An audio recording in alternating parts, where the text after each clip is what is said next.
Let's pay our homage to the Supreme Buddha. Say Namo Tassa all together. Namo Tassa Bhagavato Arahato Samma Sambuddhassa. Namo Tassa Bhagavato Arahato Samma Sambuddhassa. Namo Tassa Bhagavato Arahato Samma Sambuddhassa. May the Noble Triple Gem bless you all. Today, what we are going to discuss is about the suffering experienced by the five aggregates. So, as we've discussed even before, that we know the suffering is nothing but the aggregates. According to the teachings of the Buddha, there are infinite numbers of universe, world systems. So, wherever, if there are beings, which means there are aggregates, in ultimate realities, yes, of course, we know in conventional realities there are beings, but in ultimate realities, there are only aggregates, and the suffering is itself aggregates, but not something else. So let's see where the beings are born. That we all know there are three realms where beings are born. Number one is the sensual realm, then Kamaloka, then fine material realm, Rupaloka, then the non-material realm, Arupaloka. These are the places where beings are born, or we can say where aggregates are prevailing. So then again that we can divide these realms according to the aggregates. So there are several places where five aggregates appear. For an example, in the sensual realm, there are 11 places that we know: 4 hells, human world, and 6 sensual heavenly realms, heavenly places. These 11, the beings who appear in these 11 realms, they have 5 aggregates. Or in other words, that we can say Nama and Rupa. Then there are 16 fine material realms. Among these 16 Rupa Lokas, there is one realm which is called Asanya Satta, beings who have none, who don't have any perceptions. Asanya Satta, which means they have only the aggregate of matter. They don't have any psychological aggregates, any namas. So in that sense, they have only one aggregate, the Rupa. Then we know in the Arupa Loka, or non-material realm, there is no any sort of matters or rupas. As we discussed before, we know there are 28 ultimate realities of matter. Nothing can be found in these 4 non-material realm. There are only psychological aggregates, the namaskandhas. Only 4 namaskandhas or psychological aggregates can be found in non-material realm. So according to this explanation that we can find, there are 26 places where 5 aggregates appear, or beings appear with the 5 aggregates. Then one realm with 1 aggregate, then the rest of the 4 with the 4 aggregates. Then we are going to discuss the natures of suffering. According to this paragraph, this explanation in this chapter, there are 4 types of suffering, or 4 types of natures in the suffering. They are, the number 1, Pīdana Sabhava. Pīdana simply means also suffering. So That is the number one. Here explained as qualities. I would love to say they are natures, sort of natures. Then Sankata Sabhava, that's number two. The natures of the suffering. Then Santapa Sabhava. And Sankata means the conditions that has to be produce some condition to appear as Brahmas or humans or gods or something like that. Sankata Sabhava. Then Santapa Sabhava means burning nature because of bad experiences, maybe because of defilements or because of some bad experiences, as we discuss unwholesome results. That is called Santapa Sabhava, burning nature.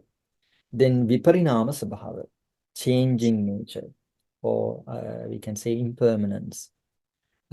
So these are the four types of, or the four natures of suffering. But the number one, the Pidana Sabhava. Pidana means itself meaning suffering. Though we've discussed these are four natures of suffering, the Pidana itself meaning is suffering. So the four natures of dukkha would be easy to understand. So Pidana means the nature of suffering. So then the rest of the three is also the natures of the first one, the Pidana. So the even though this is there is the four sort of categories of suffering, the first one, the Pidana Sabhava, is the main, and the rest of the three manifest the or show us the nature of the Pidana Sabhava, or the nature of suffering. So Bhante, yes, the word Sankata here is the opposite of Asankata, is it? yes, of course.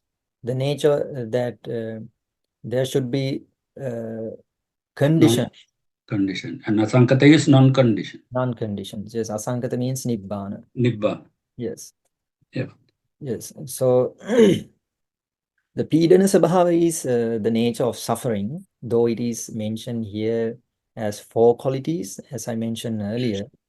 The Pidana is the main one, suffering. So the rest of the three explain the natures of that suffering. So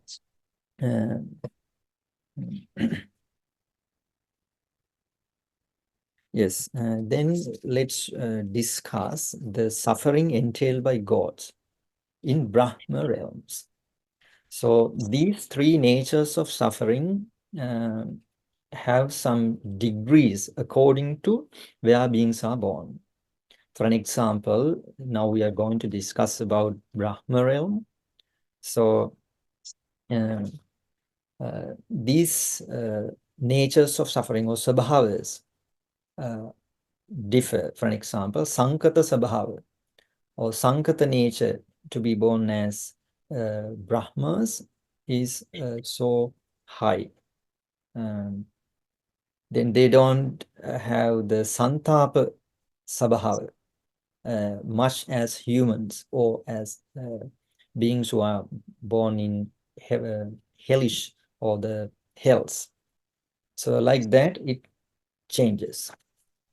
So let's see the suffering encountered by the beings who are supposed to born in Brahma realms. So we know that to be born as Brahmas, it's not easy. Those who wish to be born as Brahmas, they have to generate jhanas, right? Generating jhana, producing jhanas is incredibly difficult thing. According to this text, it explains like if 1,000 people tries to gain jhanas, probably may get jhana by one person. So it says, it shows us how much this is difficult to gain jhanas. So jhana means we know that when we develop our mind in some certain stage, that we can suppress temporarily the aggregates, the hindrances. We know there are 5 hindrances. When we attain the first jhana, which means we've developed jhana factors to the level of jhana, and at the same time, the 5 hindrances, pancha nivarana, nivaranas are suppressed. For example, we know the jhana factors. When someone entered into the first jhana, which means they have developed the 5 jhana factors, vitakka, vichara, piti, sukha, ekaggata. Vitakka has been explained as initial application. Then vichara means sustained application. Piti means zest or rapture. Sukha, happiness. Ekaggata means one-pointedness. These are the jhana factors. So I think we've discussed before some of these, not some of, all these are that we can find in the mental factors, like chetasikas. So these chetasikas should be developed to jhana level. Then when we develop these jhana factors, respectively, the nivaranas temporarily suppressed. For example, when we develop initial application or vitakka, the exact opposite nivarana or hindrance is tina midda, sloth and torpor. Then vichara, sustained application. When we develop sustained application to the jhana level, the exact opposite nivarana or hindrance is vichikicha, doubt. Doubt is suppressed. Then the piti, zest or rapture. When we develop the piti, then the anger is suppressed. The exact opposite. In Pali, this is called tadangappahana, factorial removal or suppression. Then sukha, the 4th jhana factors, happiness. When we develop happiness into the jhana level, then restlessness and worry is suppressed. Uddacha kukkucha. Then the number 5, the 5th jhana factor is ekaggata. In other words, we call samadhi, which means one-pointedness. When we develop one-pointedness into the jhana level, actually these are the jhana factors, the first jhana factors. When we gain the first jhana, we gain these 5 jhana factors. And then we suppressed the sensual desire, the kama chanda. So when you attain jhanas, these 5 hindrances are suppressed. And when you develop more, for example, the second stage of the jhana, the second, third step, fourth step, then respectively or gradually, these jhana factors reduce, which means the mind becomes more subtle. So what I want to teach you here, when someone entered into the jhana, they can, which means they have produced conditions to be born in Brahma realm. But if someone failed to maintain because of defilements, he won't be able to be born in Brahma realms. But if someone purposely come out from jhana, yes, of course, someone cannot die in the jhanas, has to come out. So when he comes out from jhana, not failing to maintain jhana, then if he dies, he's going to be born in Brahma realm. So that's how someone can go to Brahma realm. And the sankata nature of the suffering is if someone wants to practice jhana, he has to sacrifice a lot. For an example, he cannot enjoy sensual pleasures like normal general people. If someone wants to practice jhana, he has to renounce his almost all the world or sensual pleasures. He has to abandon his family, relatives, friends, and has to go to a quiet place, probably into a forest monastery or something. And then he has to work almost all the time to maintain his meditation, has to practice meditation. And according to this book, it explains a lot of suffering that he has to undergo to develop jhanas. Sometimes he has to bear the difficulties of food or shelter and weather and all these suffering that he has to undergo to gain jhanas. So that means the sankata sabhava, which means that he has to produce causes, necessary causes to gain jhanas, to gain the development of the mind. So sankata, yes. So Bante, because it's so hard, does that mean that there are very few beings in the Brahmaloka? Probably relatively to the I mean, woeful places, hells, there may be relatively less Brahmas, but I think you might have heard that when the Buddha gave the very first Dhamma sermon, Dhammacakkappavattana Sutta, to explain there were gods and deities who have come from 10,000 universes.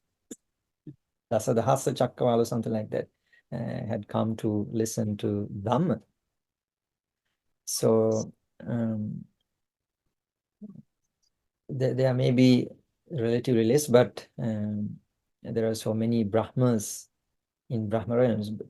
I remember some of the texts, it's explained when the Buddhas appear in the world, those heavenly realms filled with heavenly beings. But other times there are lesser beings in heavenly realms. Bante, that is also, I found myself thinking about it. So we have learned that, sorry, this is digressing a bit, but It's okay, no just a worries. question is, we have heard that before Buddha appears, the world is in a period where there is no Buddha Dhamma. And then I was thinking, well, if there is a long period without Buddha Dhamma, how is it possible that beings are actually moving to the upper realms because they have no way of gaining this knowledge? No, well, the thing is, the Buddhism does not to be there necessarily to gain jhanas.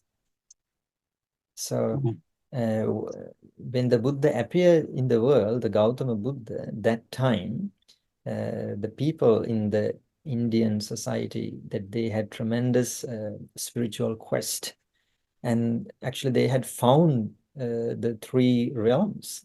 For an example, I think we all know that the first teachers who came to help the prince, the Siddhartha, so they had gained the Arupa Jhana. I think Asita or Kaladevala, one who cried. So they had gained the Jhana, and especially in that time period, the environment was ready to appear a Buddha. That's why that we've learned, before he appear in the world, that he has to examine 5 things like Deepa, Desha, Kula, and something like that. Yeah. That time period is very important to appear the Buddha, but other times where there is no Buddhas, Yes, probably there's less chances to go to Brahma realms. Even today, if you look at, it's very difficult to find people famously known who have gained jhanas. Um, but what I can tell you is that anyone can gain jhanas without having Buddhist teachings.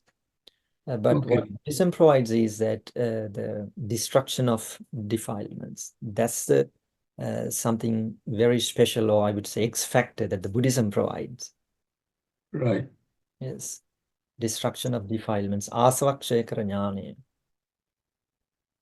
Thank you, Bhante. Yes. So what I was explaining is that to someone to gain jhana, it's incredibly difficult. And that's why it is, as explained, the suffering, the conditioned sabhava. I think you get what I'm trying to explain. Yes, Bhante. Yes, there's way more information in this book about this sankata sabhava, the difficulty to produce causes to be born as Brahmas. Yes, then santapa sabhava. Santapa sabhava means they have to suffer because of defilements. Here it explain about yes, four sort of santapa dukkha's, suffering the nature of santapa. The number one is the sakkaya ditthi, that we know that doesn't matter with, even though they get jhanas, still they have sakkaya ditthi. It is explained as fire of sakkaya ditthi. Then the trishna, the craving, the fire of craving is still in them. So though they have generated jhanas to be born in Brahma realms, still they have to suffer because of these defilements, sakkaya ditthi, the fire of craving, tanha ginna. Then mother. Mother means sort of pride. I think you might have heard about, there are a number of prides or mother, for example, like Yobbana mother, pride of youthfulness, then pride of life, Jivita mother, something like that. So the fact that they were able to gain the jhanas, so they suffer because of mother. Mother means sort of pride. Pride, he explained, pride in having achieved Brahmahood. They have that as a suffering, as santapa suffering. Then pamadaginna. Still, it explained, though they have gained jhana and born in Brahma realms, but still they are in, if they are not practicing vipassana or something, still they are in negligence. It is also as explained as the gini, or the fires, or the santapa natures of the suffering.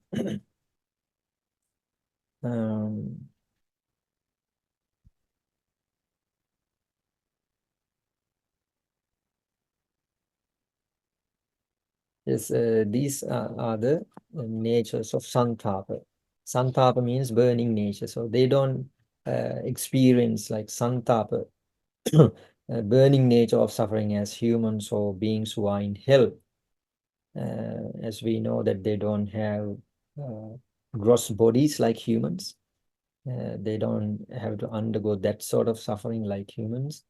But still, they are not freed from suffering. So before they have to go to Brahmaran, they have to suffer, that is called Sankata Sabhava, difficulty to produce conditions to be born as Brahmas. Then still they have defilements, craving, the wrong view, then the pride, something like that. So they have to suffer because of that. That is explained as the santapa. Then the fourth one is viparinama. We know the viparinama means the changing nature. Though they were able to, or they are able to be born as Brahmas, that is not the perpetual states, or they cannot stay there forever. As soon they finish the wholesome power, they have to come back to the sensual realm. We know that. One thing, viparinama the same as impermanence. Sort of changing nature. Changing it. Yeah, not exactly the impermanence. Yeah, it means that they cannot stay there permanently. They have to go some different places. They have to come out from that. That happiness is not going to prevail forever. So they have to come back to the human realm, and then they still can be born as animals like dogs, even like very, very small animals like bugs, ants, and they can go to nearer the hell, the great hell, and the rest of other bad places as well. So that's what meaning. That's what the meaning of viparinama sabhava. I think you get what I'm trying to explain. Yes, Bhante. Yes. If not, you are free to raise voices. So that is about the suffering, the natures of suffering for Brahma realm or Brahmas. There is more explanation in this text that you can read.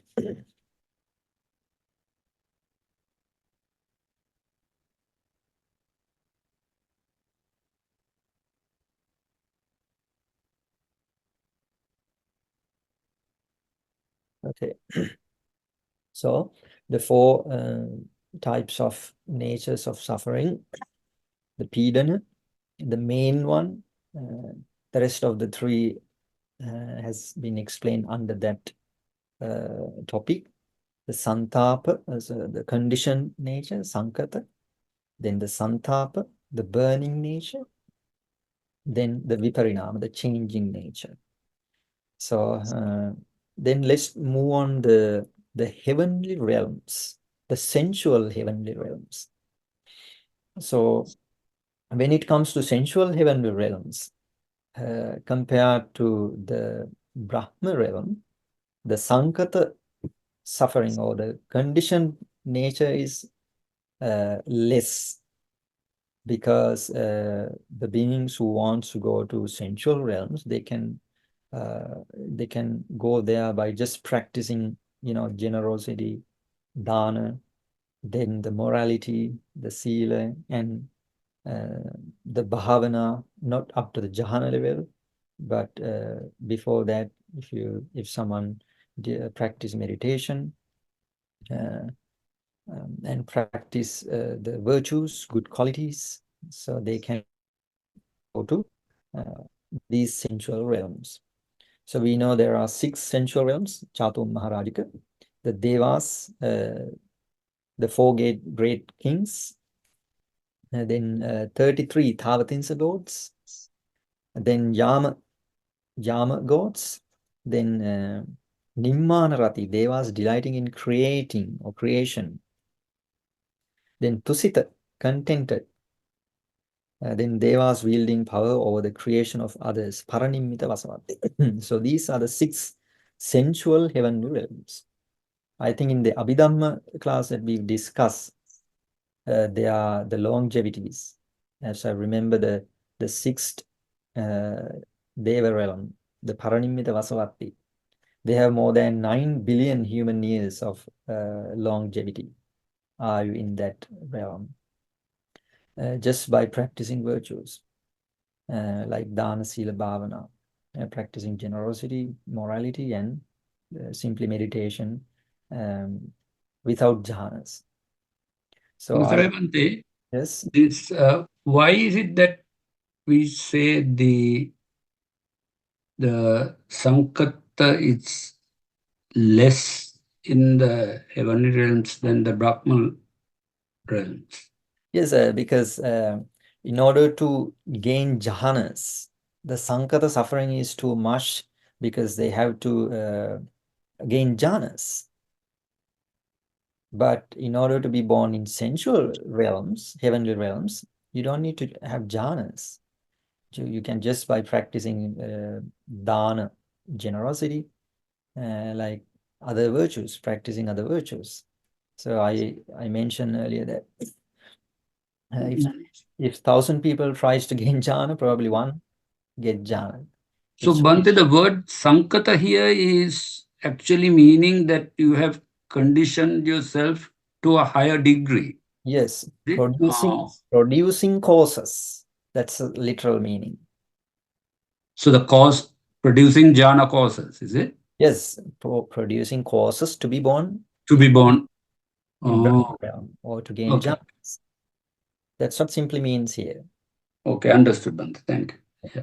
So relatively, compared to one who wants to gain jhana, so this is quite less. I mean, so you don't need to put effort to as much you put to gain jhanas to practice generosity, then the morality, and then the bhavana.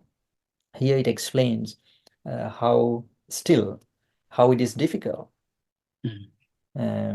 So I remember it explained like you have to work so hard to earn wealth, and you have to give it away. It's not quite easy.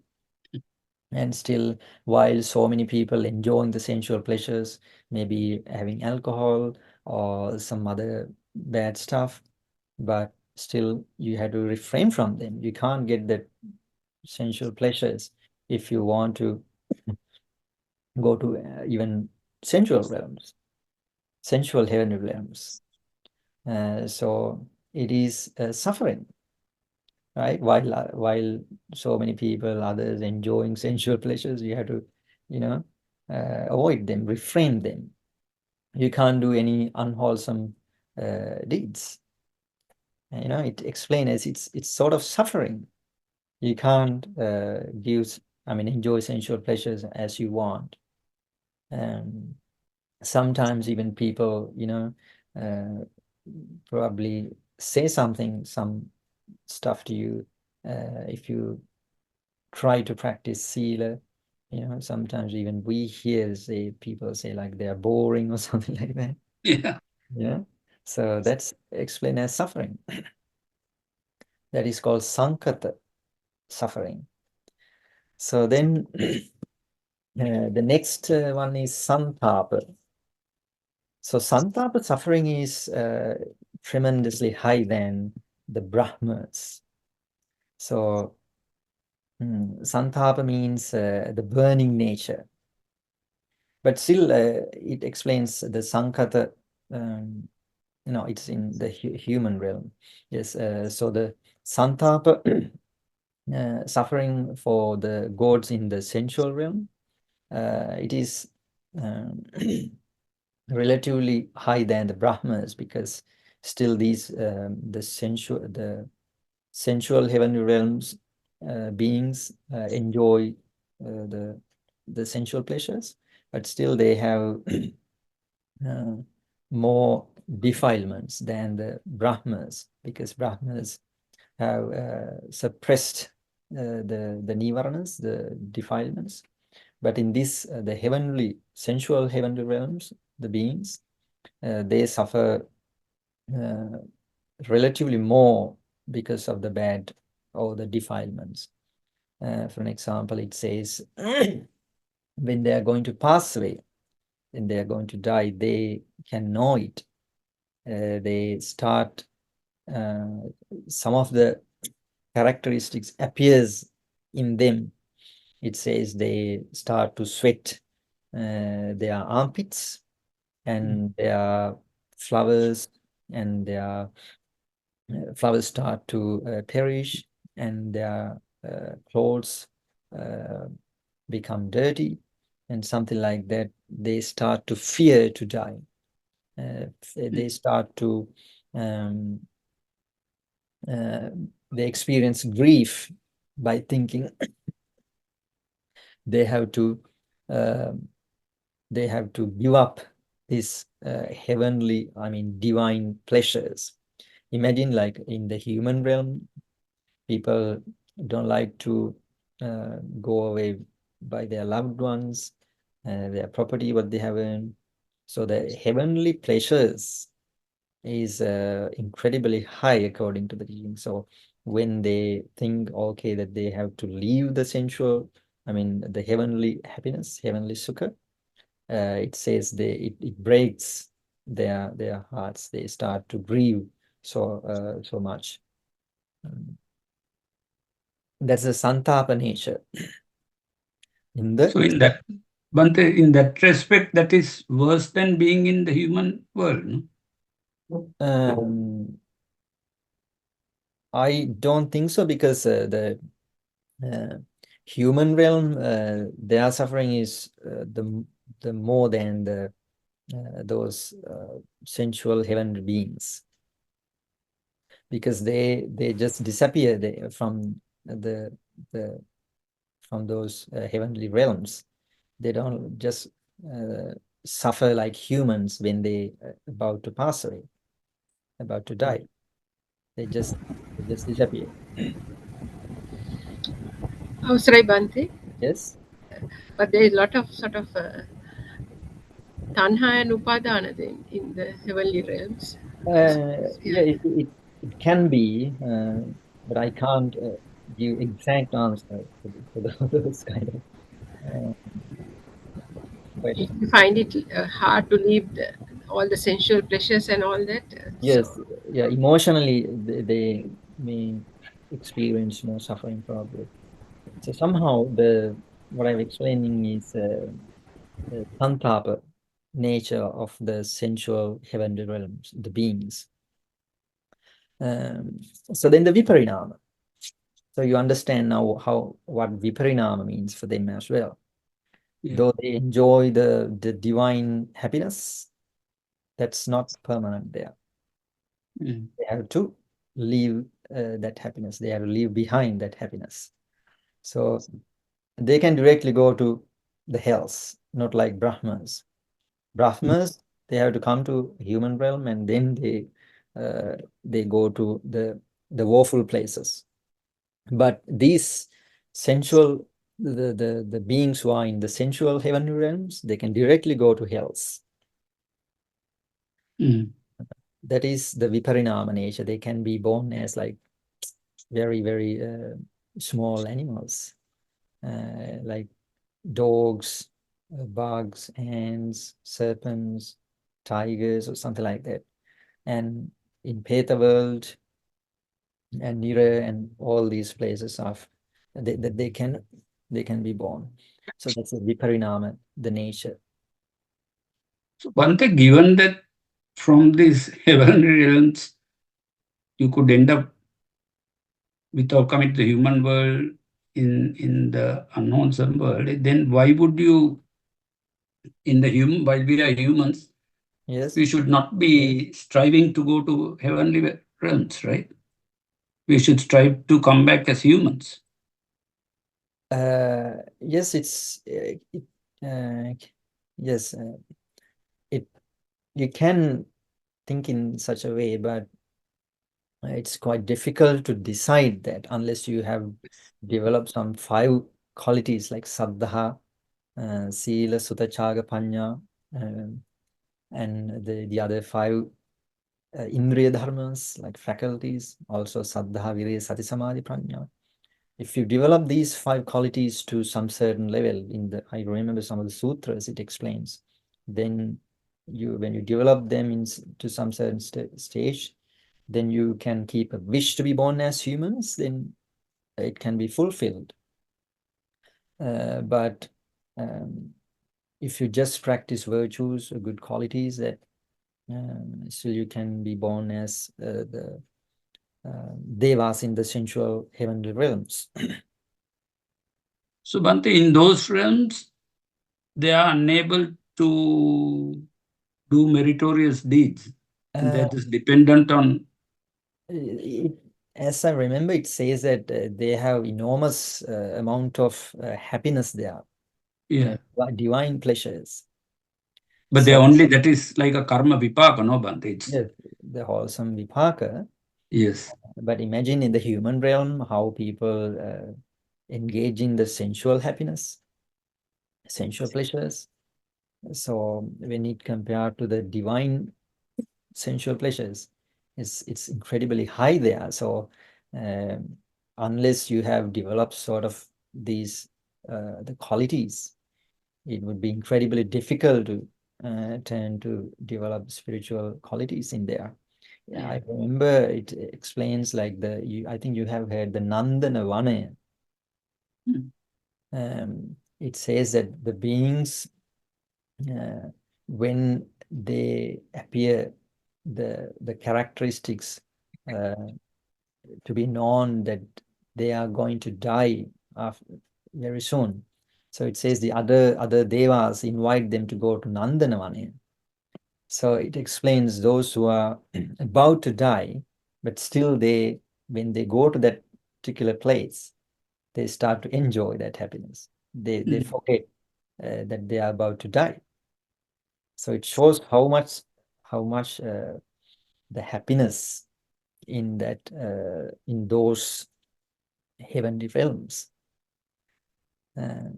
But still it's not permanent there. When you finish your wholesome energies. That is what I was thinking, Bhante. So that is a problem. So if you spend a lot of time in the heavenly realms and you use up all the wholesome karma you have, yes, what will be left is the unwholesome karma. That's a big problem then. I mean, it's not in that manner. I mean, when he finish that particular wholesome karma to be born there, that'll be finished. But still, as we've learned, that he may have so many wholesome energies to be born as human and something like that. It's not totally finished. Okay. Yes. So that's the nature of the viparinama dukkha, the changing nature in the sensual heavenly realms. So, okay, the sankata sabhava that we've discussed briefly, santapa and viparinama as well. So then let's discuss about the humans, about us. So what about the human suffering of sankata? Sankata suffering is, yes, to be born as humans, it's quite less than Brahmas, and it is less than to be born in heavenly realms. So the sankata suffering is quite less than those, but still you have to practice wholesome qualities like dana, sila, bhavana, and these virtues, good qualities. You have to practice. You have to maintain them. So still, you have to have some sufferings to practice those virtues. Then, when you be born as humans, still there's sankata suffering. Not just the fact that you have to produce the causes to be born as human, even after becoming human, you have to do so many things to maintain your life. So we know that I think it explains here when you conceived in your mother's womb, it is just like you are in hell. In mother's womb. It explains a number of suffering that you have to undergo when you are in mother's womb. For an example, when mother do certain activities like walking, sitting, it says it's huge suffering to one who is in mother's womb. And when the mother drinks hot water, still it's very, very difficult to bear that suffering, it says in this book. And when mother drinks something cold, and when she eats something very hot, so this explains he has to suffer a lot. And then when he get the birth, I mean, when the mother delivers the baby, it explains he has to undergo tremendous suffering. And even after being born, still you have to spend several years as a handicap. You can't do anything. And someone has to look after you, someone has to attend you. And all these is explained as sankata suffering. And after that as well, you have to learn so many things to do a job. Then you have to work so hard to earn wealth, and you have to build up a house, and you have to work number of years and something like that. Explain, because otherwise you can't maintain your life. So all these the difficulties has been explained as sankata, nature of the suffering. And then when one is born in the heavenly realms, is it not that you are born to a mother and you undergo the same suffering? No, it's spontaneously born, that we would say. There is no growing up like in the human world. No, it's explained like just lightning. You're Right. born in heavenly realms, and even the like some of the hells, like Mira, you're just born like Peter. Yes, Upapati, spontaneously born. Mm. You don't have to undergo this sort of suffering like humans and animals. Animals. Yes. So they are the heavenly beings, so they don't have this sort of suffering. Mm. That's why I earlier mentioned these sufferings are different Mm. according to where you are born. So in the human realm, the sankata suffering, the nature of sankata is incredibly high than those heaven. Then santapa. Santapa means because of defilements and some other bad experiences, people have to undergo huge suffering. We know that how people suffer when they develop anger in them, and lust, and when they get beaten up by some other people, when they lost their beloved ones, they have to suffer a lot in the human world. The santapa suffering is tremendously high in the human world. Here it explains the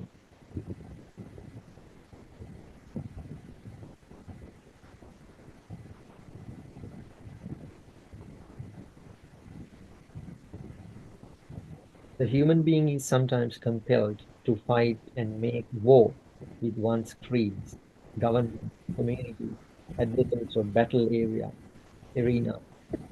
There are bombs, missiles, rockets, mortars. They fall and scatter one into pieces. And if in the event of enemy factions progressing with destructive rage of fury, burning down houses and massacring one's colleagues, the one has to retreat, helter skelter, leaving behind one's wealth and property to furious antagonists. So these sort of santapa suffering is explained in this text. Yes. So then the viparita, the humans, they are relatively to the heavenly realms. The humans, the longevity is very, very small, like maybe 100 years. But still, they have to undergo so many suffering. As I explained earlier, the Sankata suffering is so high. Then the Santapa suffering, then the Viparinama as well. I think I briefly explained earlier that when you know that you have to leave your loved ones, something that you worked entire your life, and now you have to leave everything. This means that you undergo tremendous suffering at that point. And I think that you have heard Anath Pindika, one of the main upasakas of the Supreme Buddha, that when he passes away, that he explained how much suffering that he was experiencing at his deathbed. So the people do not have understanding about these noble teachings, that says volumes how that the normal people, the worldly people, undergo suffering when they die. And not only that, when they die, that they if they knew that they have to go to some bad places because of some of their bad karma, that we know that beings at their deathbed, they get some objects like gatinimiti, sort of objects sometimes where they go, where they get to get their rebirth. So if they get the gatinimiti, sort of objects where they going to be born, if they get sort of gotten it in bad places or local states, it says they double their suffering at that time.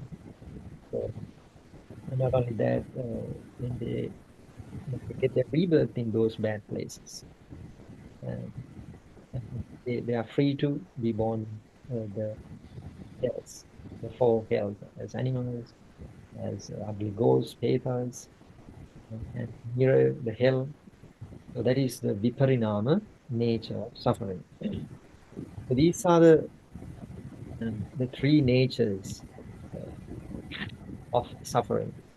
Three natures of suffering here is explained as the four, the pidana sabhava. I explained pidana means itself suffering. Then the sankata sabhava.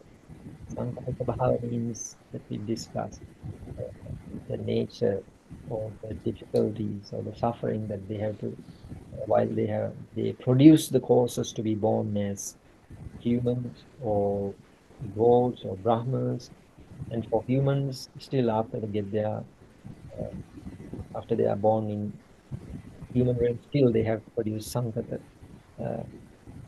causes they have to produce, and that is a suffering. Then santapa means a burning nature. Beings suffer because of unwholesome experiences and because of defilements, the beings suffer.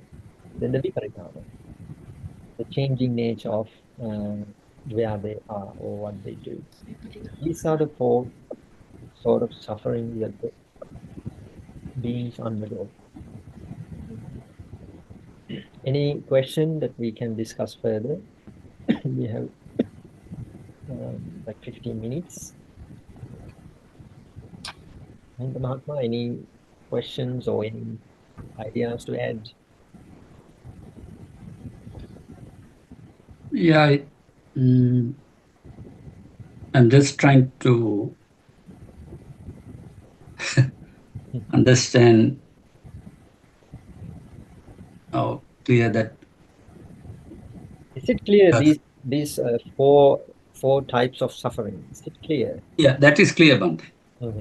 That is clear. I'm trying to sort of comprehend the difference between the different realms and what it means to be in each realm, and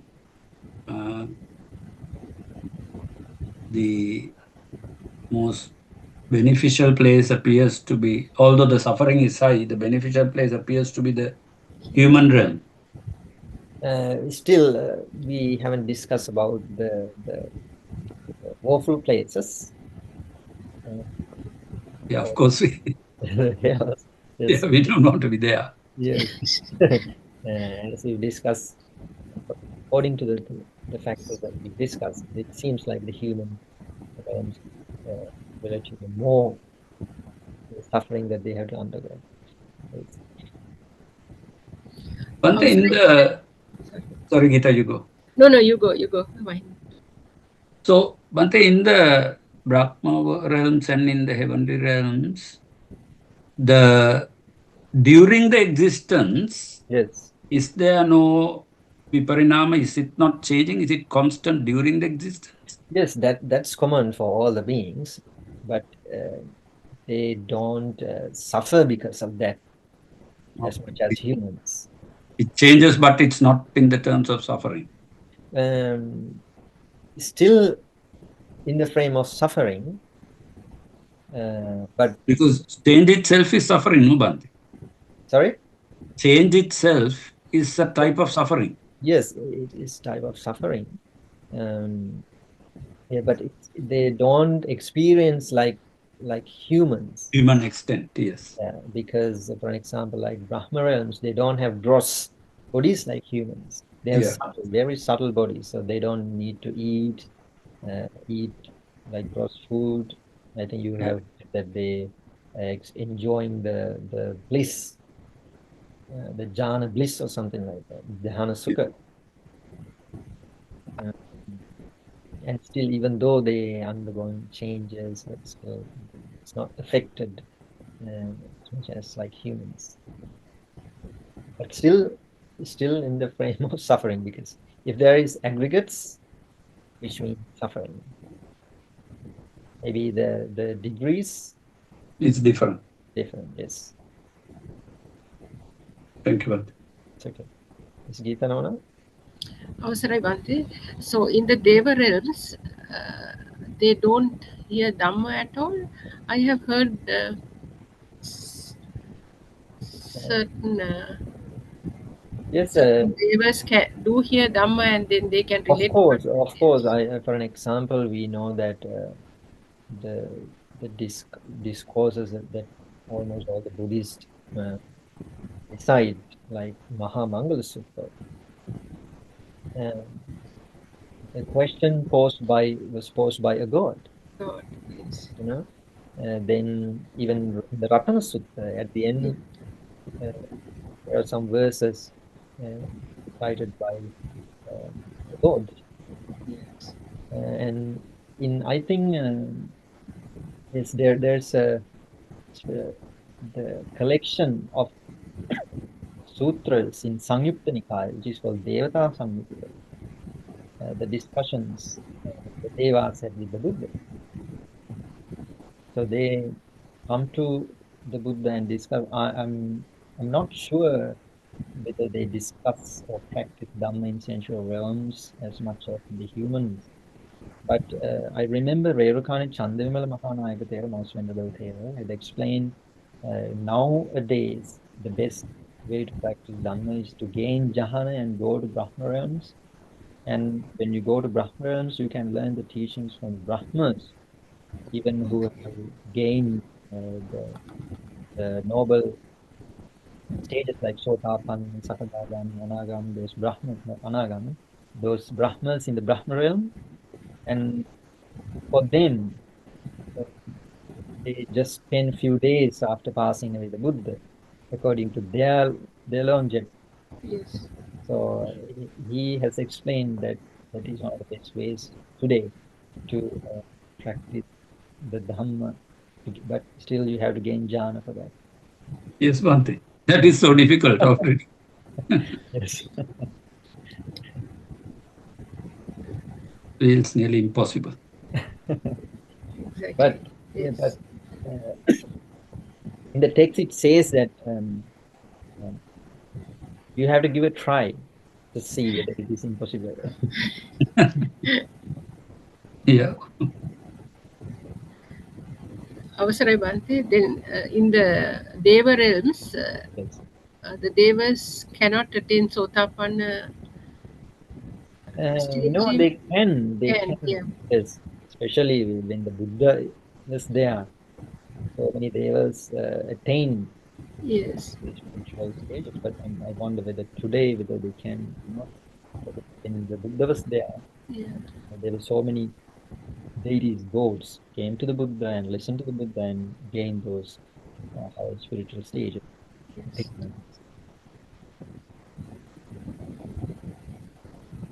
Thank you. Mm. So basically, we have to keep coming back to the human world. Sorry? So basically, we have to keep coming back to the human world to attain. To So practice, basically. to practice spirituality. Yes. Yes.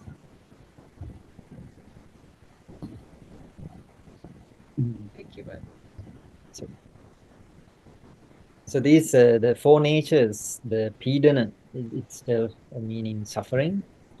Then sankata, dukkha, which means you have to produce causes and to be born as Brahmas and heavenly gods, I mean sensual realm gods, and be born as humans. We have to produce causes, and that's self is a suffering, sankata suffering. And just the number one suffering, the pidana. Yeah, there is aggregates, yes, itself is a suffering.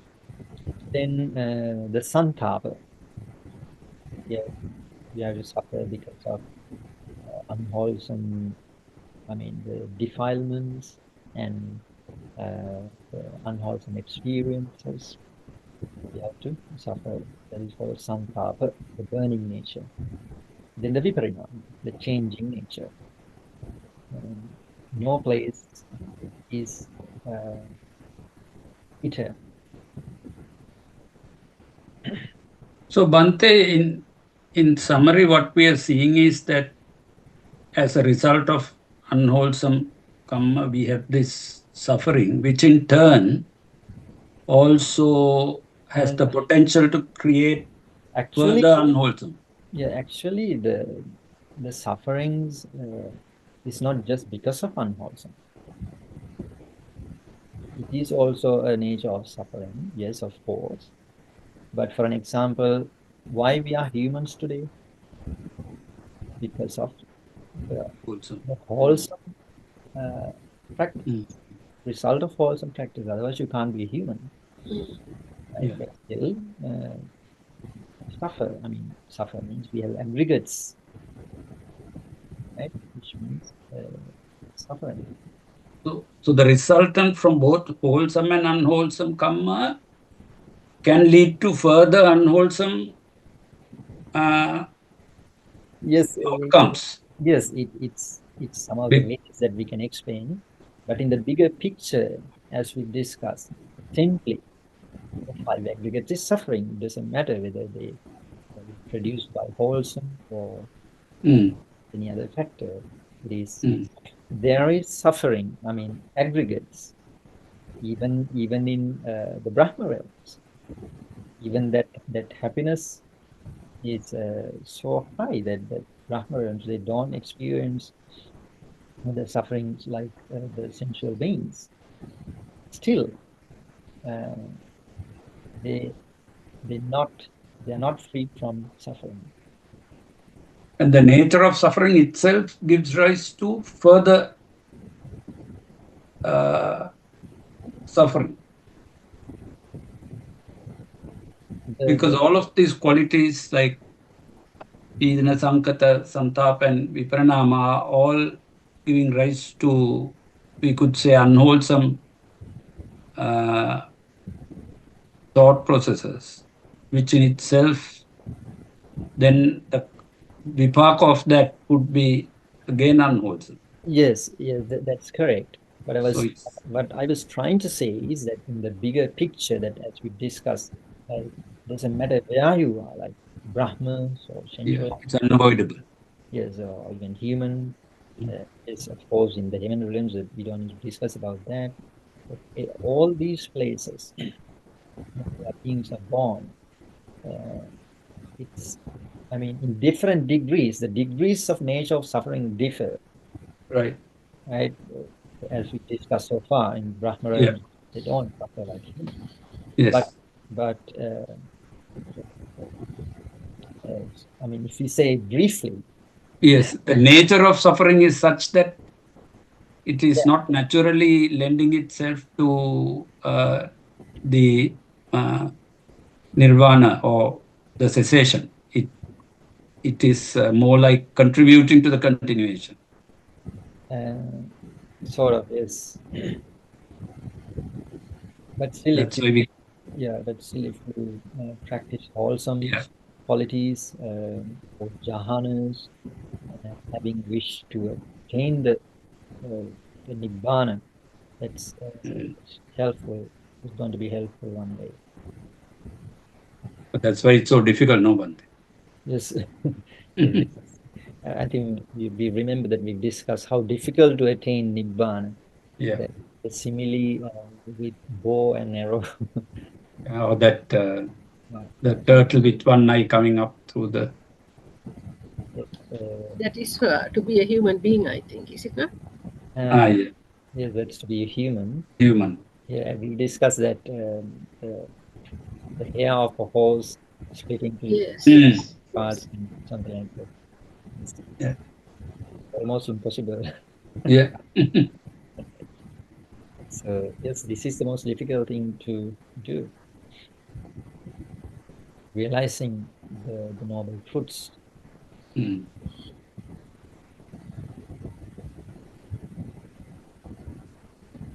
To understand these natures of suffering is very important to go forward in the Buddhist spiritual path. And when you understand more, sense of why that we have to practice spirituality.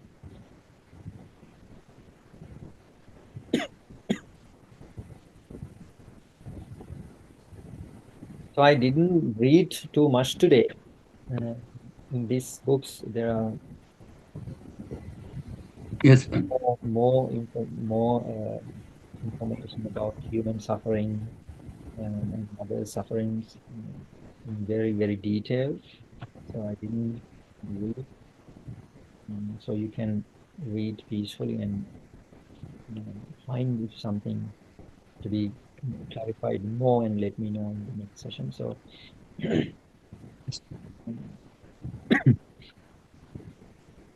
this next time let's discuss about the suffering in the hells and those the 4 hells we can discuss. Then again, there are 12 types of suffering. The next method that the Buddha has explained about suffering. So far, we've discussed about the 5 aggregates, method of the 5 aggregates.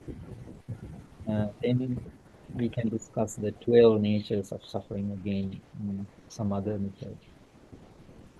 Thank you for joining today. Then let's wind up our talk here. Let's transfer merits that we've generated right now to the relatives who have passed away. May our relatives accept these merits and be happy, well, and prosperous. Dhammi ñāti nāngotu sukita huntu ñātayo. Dhammi ñāti nāngotu sukita huntu ñātayo. Dhammi ñāti nāngotu sukita huntu ñātayo. And let's transfer merits to the devas as well. May all the devas accept these merits and may protect all of us. Tavatacha amhehi samvakam punya samvedam sabbe deva anumodan sampatti siddhya tavatācha amhehi samvakam punya samvedam sabbe deva anumodan sabbe sampatti siddhya tavatācha amhehi sabbe deva anumodan.